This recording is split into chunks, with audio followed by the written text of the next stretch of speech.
Sahabat risalah kehidupan. Semoga sahabat selalu dalam lindungan Allah dan segala hajat yang dilangitkan secepatnya terkabul.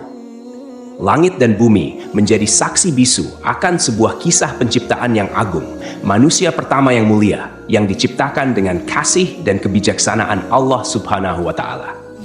Manusia pertama yang diciptakan oleh Allah dengan tangannya sendiri untuk mengemban amanah sebagai nabi pertama yang dipilih Allah guna menyampaikan tauhid sekaligus menjadi pemimpin pertama di muka bumi. Allah memberitahukan keinginannya untuk menciptakan Adam dan keturunannya yang saling menggantikan peran satu sama lain. Dalam surat Al-Baqarah ayat 30, Allah berfirman, "Ingatlah ketika Tuhanmu berfirman kepada para malaikat, sesungguhnya aku hendak menjadikan seorang khalifah di muka bumi." Mereka berkata, "Mengapa engkau hendak menjadikan khalifah di bumi itu orang yang akan membuat kerusakan padanya dan menumpahkan darah? Padahal kami senantiasa bertasbih dengan memuji engkau dan mensucikan engkau." Tuhan berfirman, "Sesungguhnya aku mengetahui apa yang tidak kamu ketahui." Para malaikat bertanya untuk mencari tahu dan mengungkap hikmah di balik penciptaan Adam dan keturunannya, bukan untuk membantah, menghina, atau mendengki terhadap keturunan Adam seperti yang dipahami oleh sebagian mufasir. Mereka berkata, "Apakah engkau hendak menjadikan orang yang merusak dan menumpahkan darah di sana?" Sebelum saya melanjutkan, mohon tonton video ini sampai selesai agar tidak ada kesalahpahaman dalam memahami isi cerita. Jangan lupa subscribe, like, dan berikan komentar positif agar kisah ini semakin naik dan tersebar. Sahabat risalah kehidupan. Kerusakan dan pertumpahan darah sudah pernah terjadi sebelum Adam diciptakan. Hal itu dilakukan oleh para jin dan hen, sekelompok jin.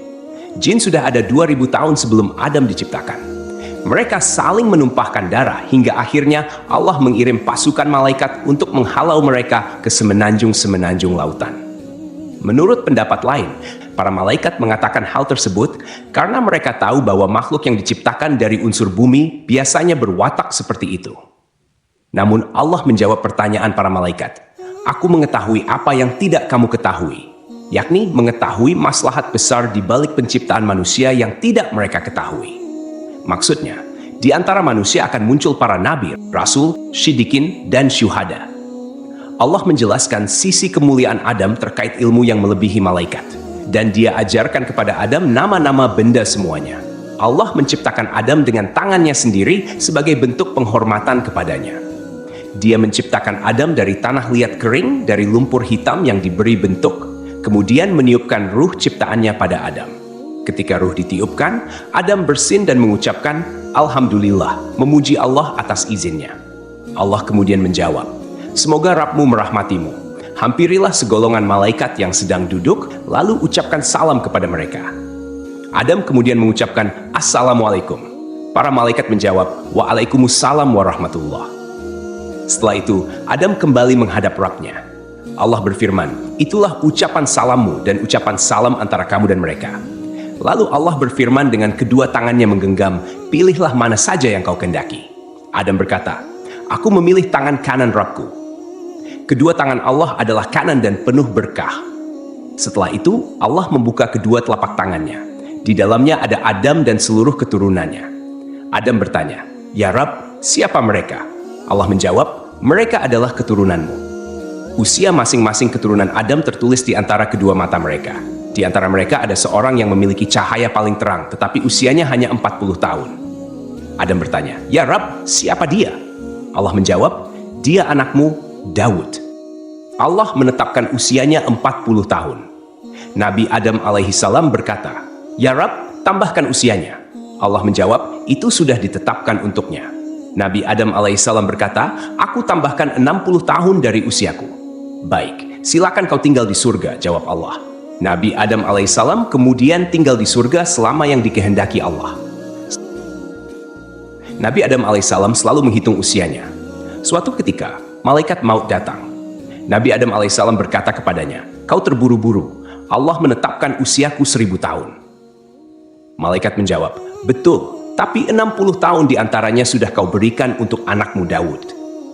Nabi Adam alaihissalam mengingkari hingga keturunannya memiliki sifat ingkar.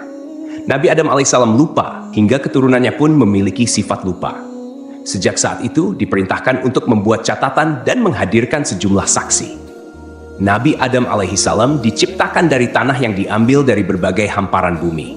Warna-warni tanah tersebut menjadi alasan mengapa keturunan Nabi Adam alaihissalam lahir dengan beragam warna kulit hingga saat ini.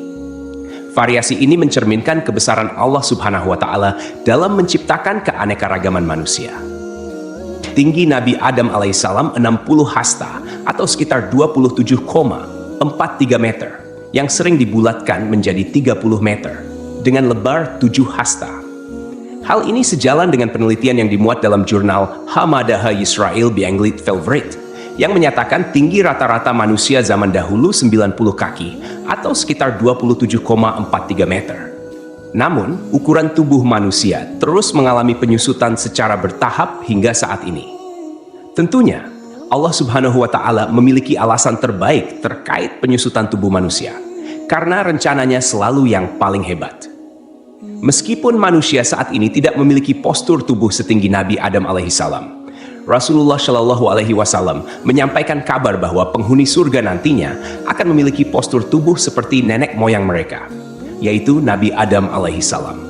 Rasulullah Shallallahu alaihi wasallam bersabda, "Sesungguhnya tinggi badan para penghuni surga ketika mereka memasuki surga adalah 60 hasta, seperti pohon kurma yang tinggi. Mereka makan buah-buahan di surga sambil berdiri." Hadis riwayat Abu Naim. Allah juga mengajarkan kepada Nabi Adam alaihissalam nama-nama benda yang diketahui manusia, mulai dari manusia, hewan, bumi hana, lautan, gunung, unta, keledai, dan nama-nama benda lainnya. Allah juga mengajarkan tentang lembaran, takdir, dan lainnya. Allah mengingatkan hal ini dalam surat Syad ayat 71-78. "Ingatlah ketika Rabb-mu berfirman kepada malaikat, sesungguhnya aku akan menciptakan manusia dari tanah. Kemudian apabila telah aku sempurnakan kejadiannya, dan aku tiupkan ruh ciptaanku kepadanya, maka tunduklah kamu dengan bersujud kepadanya." Lalu para malaikat itu bersujud semuanya, kecuali iblis. Ia menyombongkan diri dan ia termasuk golongan yang kafir. Allah berfirman, "Wahai iblis, apakah yang menghalangi kamu sujud kepada yang telah aku ciptakan dengan kekuasaanku? Apakah kamu menyombongkan diri atau kamu merasa termasuk golongan yang lebih tinggi?" Iblis berkata, "Aku lebih baik daripadanya karena engkau ciptakan aku dari api, sedangkan dia engkau ciptakan dari tanah." Iblis memberikan alasan yang sama sekali tidak berguna, bahkan alasannya itu lebih besar dosanya dibanding perbuatannya. Allah menjawab, "Kalau begitu, keluarlah kamu dari surga. Sesungguhnya kamu adalah makhluk yang terkutuk, dan sungguh kutukanku tetap atasmu sampai hari pembalasan." Iblis berkata, "Ya Tuhanku, tangguhkanlah aku sampai pada hari mereka dibangkitkan." Allah menjawab, "Maka sesungguhnya kamu termasuk golongan yang diberi penangguhan sampai pada hari yang telah ditentukan waktunya, yakni hari kiamat." Iblis berkata, "Demi kemuliaanmu, pasti aku akan menyesatkan mereka semuanya, kecuali hamba-hambamu yang terpilih di antara mereka." Allah berfirman, "Maka yang benar adalah sumpahku. Dan hanya kebenaran itulah yang aku katakan. Sungguh, aku akan memenuhi neraka jahanam dengan kamu dan dengan orang-orang yang mengikutimu di antara mereka semuanya." Hasan al-Basri menuturkan, iblis sama sekali bukan golongan malaikat. Pada mulanya, iblis berasal dari golongan jin. Namun ketika mereka berbuat onar di bumi, Allah Subhanahu wa Ta'ala mengutus sepasukan malaikat untuk membunuh dan mengusir mereka ke semenanjung-semenanjung lautan. Iblis termasuk di antara jin yang ditawan, kemudian dibawa naik ke langit dan singgah di sana. Saat para malaikat diperintahkan untuk bersujud, iblis enggan menuruti perintah itu. Ibnu Mas'ud menyatakan, iblis pada mulanya adalah pemimpin para malaikat di langit paling bawah. Ibnu Abbas menambahkan, namanya Azazil. Riwayat lain menyebutkan, namanya Harits. Ada juga yang menyatakan bahwa iblis berasal dari salah satu golongan malaikat bernama jin, yang bertugas menjaga surga. Ia termasuk yang paling mulia, paling banyak ilmu dan ibadah di antara mereka, serta memiliki 4 sayap. Namun, kemudian Allah Subhanahu wa Ta'ala mengubah wujudnya menjadi setan yang terkutuk. Iblis turun dan keluar meninggalkan kedudukan mulia yang ia raih karena ibadahnya, bahkan menyamai tingkatan para malaikat dalam ketaatan dan ibadah. Semua kemuliaan itu tercabut dan lenyap karena kesombongan, kedengkian, dan penolakannya terhadap perintah Rabb. Akhirnya, ia diturunkan ke bumi dalam keadaan hina dan terusir. Iblis dikeluarkan dari surga, sedang Adam alaihi salam ditempatkan di surga. Adam berjalan di sana seorang diri tanpa seorang istri untuk mendampinginya agar merasa senang. Adam lalu terlelap sesaat, dan ketika bangun, ia mendapati seorang wanita duduk di dekat kepalanya. Wanita itu diciptakan Allah dari tulang rusuk Adam. Adam bertanya, "Kamu siapa?" Wanita itu menjawab, "Aku seorang wanita." Adam bertanya lagi, "Kenapa kau diciptakan?" Wanita itu menjawab, "Agar kau merasa senang padaku." Para malaikat kemudian bertanya kepada Adam, karena mereka mengetahui luasnya ilmu Adam, "Siapa namanya, wahai Adam?" Nabi Adam alaihissalam menjawab, "Namanya Hawa." Para malaikat bertanya lagi, "Kenapa disebut Hawa?" Nabi Adam menjawab, "Karena ia diciptakan dari benda hidup." Hawa diciptakan dari tulang rusuk sebelah kiri yang paling pendek saat Adam alaihissalam tertidur. Kemudian tulang tersebut diganti dengan daging. Setelah Hawa diciptakan, ia hidup bersama Adam alaihissalam di surga. Di surga tersebut, Adam dan Hawa memperoleh bimbingan, tuntunan, perintah, dan larangan dari Allah Subhanahu wa Ta'ala sebagaimana yang diberikan kepada umat manusia di dunia. Allah mengizinkan keduanya menikmati segala jenis makanan di surga, kecuali buah dari pohon terlarang. Para mufasir memiliki berbagai pendapat terkait pohon dan buah terlarang ini. Sebagian ulama berpendapat bahwa yang dimaksud adalah pohon anggur. Orang-orang Yahudi menyebutkan bahwa pohon tersebut adalah gandum, sementara sebagian ulama lainnya mengatakan buah itu adalah kurma. Abu Aliyah menyatakan siapapun yang memakan buah pohon tersebut pasti mengeluarkan hadats, dan di surga tidak pantas ada hadats. Perbedaan pendapat ini intinya hampir sama. Allah sengaja tidak menyebutkan buah apa yang dimaksud, karena andai ada maslahat di balik penyebutan namanya, tentu sudah disebutkan oleh Allah. Kemudian, iblis berusaha mengeluarkan Adam dan Hawa dari surga karena iri terhadap kemuliaan yang Allah berikan kepada mereka. Iblis memang dilarang masuk surga dengan cara baik-baik, tetapi ia menyusup ke dalamnya dengan cara yang hina. Dalam tafsir Al-Qurtubi, disebutkan bahwa iblis masuk ke dalam surga melalui mulut seekor ular. Setelah iblis menawarkan diri kepada semua binatang, tidak ada yang bersedia membantunya masuk surga, hingga seekor ular setuju membawanya. Ular itu memasukkan iblis ke dalam perutnya, lalu masuk ke surga. Ketika ular itu keluar, iblis pun keluar dari dalam perutnya, kemudian menuju pohon larangan bagi Adam dan Hawa. Dengan tipu daya, bujuk rayu, dan bisikan jahat, iblis berkata kepada Adam, "Wahai Adam, maukah aku tunjukkan kepadamu sebuah pohon yang jika kau makan buahnya, kau akan kekal dalam kenikmatan yang kau rasakan, dan kau akan tetap berada dalam kerajaan yang tiada akan pernah lenyap? Rabbmu hanya melarang kamu berdua mendekati pohon ini dan makan buahnya, agar kalian tidak menjadi seperti malaikat yang kekal." Artinya, jika kalian berdua memakan buah itu, kalian akan menjadi malaikat atau kekal selamanya di surga. Setan bersumpah kepada keduanya, "Sesungguhnya aku ini benar-benar termasuk para penasihatmu." Setan membujuk mereka dengan tipu daya. Ia pertama kali mempengaruhi Hawa. Ia membawa pohon itu ke hadapan Hawa seraya berkata, "Lihatlah pohon ini, baunya harum, rasanya lezat, dan warnanya indah." Setan terus mempengaruhi Hawa, hingga Hawa akhirnya mengambil buah pohon itu dan memakannya. Hawa lebih dahulu memakan buah pohon tersebut, dan dialah yang menyebabkan Adam alaihissalam memakannya. Kata Hawa kepada Adam, "Makanlah, aku sudah makan." Maka Adam pun makan dari pohon itu. Ketika mereka mencicipi buah pohon tersebut, tampaklah aurat mereka. Saat itu kedua mata Adam dan Hawa terbuka, dan mereka menyadari bahwa mereka telanjang. Mereka pun segera mencari dedaunan pohon tin untuk menutupi aurat mereka. Melihat auratnya, Adam berlari di surga, hingga sebuah pohon mengait rambutnya. Adam mencabut rambutnya, lalu Allah Ar-Rahman memanggilnya, "Hai Adam, apa kau melarikan diri dariku?" Adam menjawab, "Ya Rabb, aku tidak melarikan diri darimu, tetapi aku malu." Jibril kemudian melepas tiara dari kepala Adam, dan Mikail melepas mahkota dari keningnya. Allah berfirman, "Bukankah aku telah melarang kamu dari pohon itu, dan aku telah mengatakan bahwa sesungguhnya setan adalah musuh yang nyata bagi kamu berdua?" Adam dan Hawa berkata, "Ya Rabb kami telah menzalimi diri kami sendiri." Setelah menyadari kesalahan mereka, Adam dan Hawa memohon pertaubatan kepada Allah. Allah menerima taubat mereka, namun tetap memberikan hukuman atas pelanggaran yang telah dilakukan. Keduanya dikeluarkan dari surga dan diturunkan ke bumi. Allah berfirman, "Turunlah kalian dari surga menuju bumi, dan kalian akan menjadi musuh satu sama lain. kalian akan memiliki tempat tinggal di bumi sampai batas waktu tertentu. Al-A'raf. Ular yang membawa iblis ke dalam surga juga dilaknat. Kakinya dilenyapkan sehingga menjadi bagian dari perutnya dan dijadikan permusuhan antara ular dengan manusia. Karena itulah kita diperintahkan untuk membunuh ular. Rasulullah Shallallahu Alaihi Wasallam bersabda, hari terbaik yang matahari terbit pada hari itu adalah hari Jumat. Pada hari itu Adam diciptakan, pada hari itu ia dimasukkan ke surga, dan pada hari itu ia dikeluarkan darinya. Para ulama memiliki pendapat berbeda mengenai lokasi diturunkannya Adam dan Hawa di bumi. Pendapat mayoritas menerima bahwa Adam dan Hawa diturunkan di dua tempat yang berbeda, lalu kemudian bertemu di Arafah. At-Tabari, At-Tabrani, Abu Nuaim, dan Ibnu Asakir meriwayatkan bahwa Adam alaihissalam diturunkan ke bumi di India. Pendapat ini berdasarkan hadis dari Abdullah bin Umar dan Abdullah bin Abbas. Sementara itu, menurut pendapat ini, Hawa diturunkan di Jeddah. Riwayat lain menyebutkan bahwa Adam dan Hawa diturunkan di Syafa dan Marwah. Adam di Syafa, sedangkan Hawa di Marwah. Al-Auza'i meriwayatkan bahwa Adam tinggal di surga selama 100 tahun.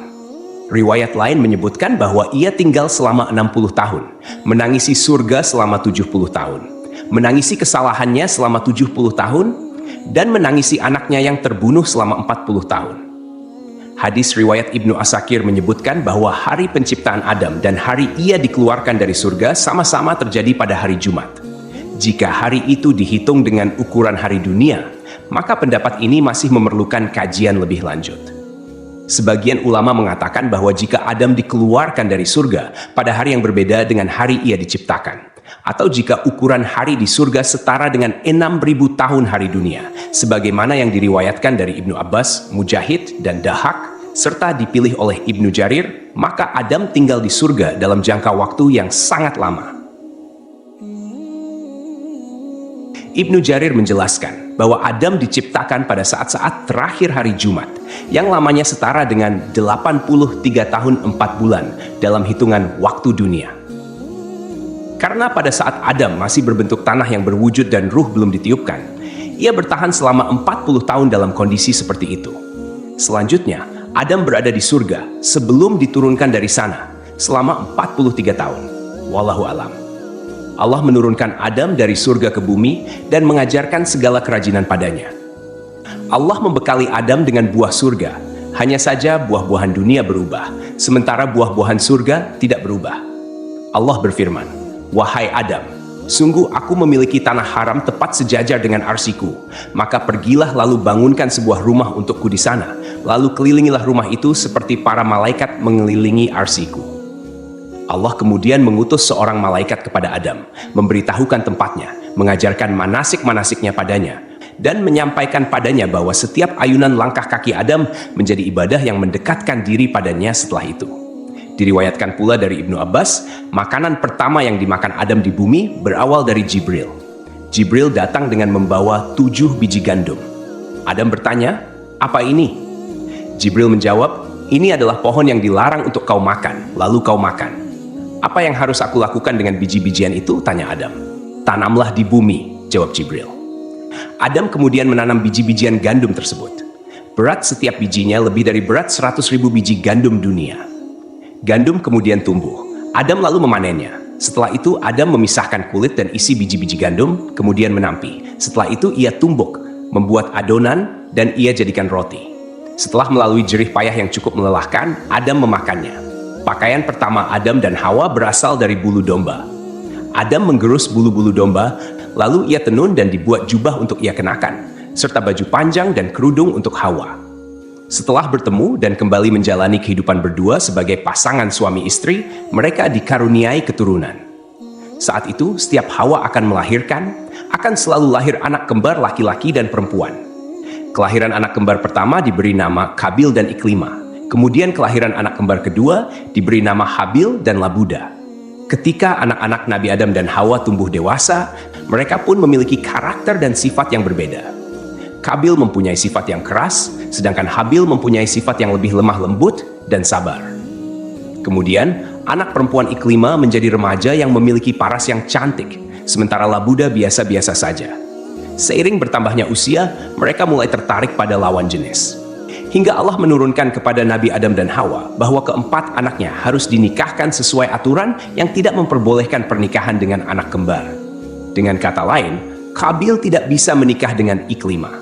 Begitupun Habil yang tidak bisa menikahi Labuda.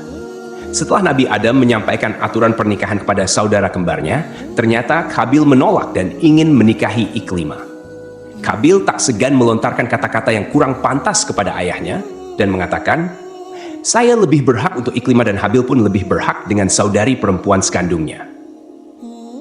Ketentuan ini bukan dari Allah, tapi hanya akal-akalanmu saja. Demikianlah Qabil berteriak dengan marah. Untuk menyelesaikan perselisihan antara anak laki-lakinya sendiri, Nabi Adam mengajukan solusi, yaitu Qabil dan Habil harus berkurban. Kurban yang diterima di sisi Allah akan menentukan siapa yang berhak menikahi Iklimah. Setelah itu, Adam pergi untuk menunaikan ibadah haji ke Mekkah dan menitipkan anak-anaknya kepada langit. Kemudian Adam berkata kepada langit, "Jagalah anak-anakku sebagai amanat." Namun, langit enggan menerima permintaannya itu. Adam kemudian menitipkan anak-anaknya kepada bumi dan gunung, tetapi mereka semua menolak. Qabil justru menerima permintaan ayahnya untuk menjaga saudara-saudaranya. Maka Adam berkata kepada Qabil, "Ya, pergilah engkau. Kelak bila engkau kembali, engkau akan menjumpai keluargamu seperti yang engkau sukai." Setelah Adam berangkat, mereka berdua melakukan kurban. Qabil, seorang petani sombong, menyiapkan seikat gandum dengan kualitas yang jelek. Sedangkan Habil, seorang peternak, menyiapkan seekor kambing gemuk untuk dikorbankan. Kurban keduanya disimpan di tengah lapangan. Dan tak lama kemudian, Allah menurunkan api yang memakan kurban Habil, sementara kurban milik Qabil dibiarkan. Artinya, Allah menerima kurban Habil dan Habil diperbolehkan menikah dengan Iklimah. Suatu malam, Habil tidak kunjung pulang mengembala kambing. Adam kemudian mengutus Qabil untuk melihat apa yang membuatnya terlambat pulang. Setelah mencari-cari, Qabil bertemu Habil. Qabil berkata pada Habil, "Kurbanmu diterima sementara kurbanku tidak." Habil menyahut, "Sesungguhnya Allah hanya menerima amal dari orang yang bertakwa. Sungguh, jika engkau, Qabil, menggerakkan tanganmu kepadaku untuk membunuhku, aku tidak akan menggerakkan tanganku kepadamu untuk membunuhmu. Aku takut kepada Allah, Rabb seluruh alam." Habil sebenarnya lebih kuat dari Qabil. Namun rasa berdosa mencegah Habil menggerakkan tangannya untuk membalas perlakuan serupa yang akan dilakukan saudaranya. "Sesungguhnya, aku ingin agar engkau kembali dengan dosa, membunuhku dan dosamu sendiri. Maka engkau akan menjadi penghuni neraka," ujar Habil. Qabil marah saat itu dan memukulkan benda tumpul yang ia bawa hingga Habil meninggal dunia. Peristiwa itu menjadi pembunuhan pertama di bumi. Kemudian, Iblis segera datang menemui Hawa dan berkata, "Hai Hawa, sesungguhnya Qabil telah membunuh Habil." Maka Hawa berkata kepadanya, "Celakalah kamu, apakah yang dimaksud dengan terbunuh itu?" Iblis menjawab, "Tidak makan, tidak minum, dan tidak bergerak." Hawa menjawab, "Kalau demikian, itu artinya mati." Iblis berkata, "Memang itulah mati."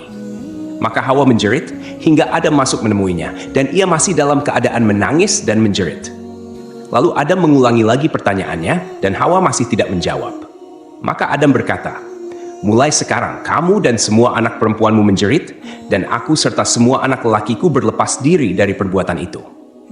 Karena ketakutan dan bingung, Qabil tidak tahu bagaimana cara menyembunyikan Habil yang sudah mati dan tidak hidup lagi. Qabil berusaha membuang ke laut, tetapi ombak mendorong tubuh Habil hingga ke tepian. Akhirnya, Qabil memohon ampun kepada Allah dan bertaubat atas segala perbuatannya. Sampai akhirnya, Qabil melihat seekor burung gagak di atas pohon dan seekor burung gagak mati. Burung gagak yang masih hidup membawa burung gagak yang mati itu ke tanah.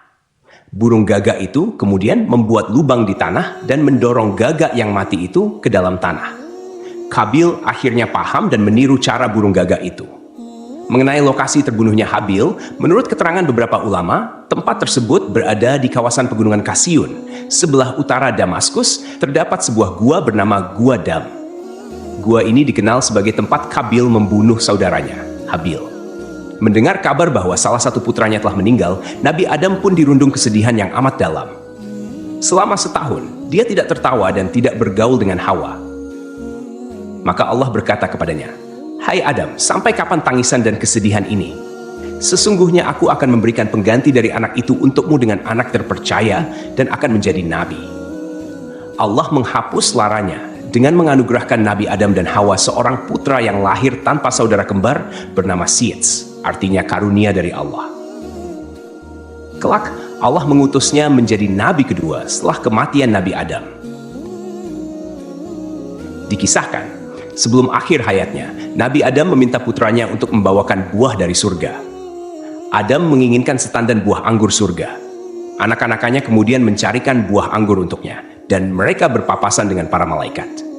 Para malaikat bertanya, "Kalian hendak kemana, anak-anak Adam?" Mereka menjawab, "Ayah kami menginginkan setandan buah anggur surga." Malaikat berkata kepada mereka, "Kembalilah kalian, karena ayah kalian tidak lama lagi akan meninggal dunia. Kalian sudah tidak perlu lagi mencari buah itu." Lalu para malaikat mencabut nyawa Adam, memandikan, memberi kamper, dan mengafani jenazahnya. Jibril menyalatkan jenazahnya, dan para malaikat salat di belakangnya. Setelah itu, mereka mengubur jenazah Adam. Para malaikat selanjutnya berkata, "Inilah syariat kalian dalam mengurus jenazah." Kemudian sebelum pergi, dia berpesan agar kematian Adam menjadi pelajaran bagi umat.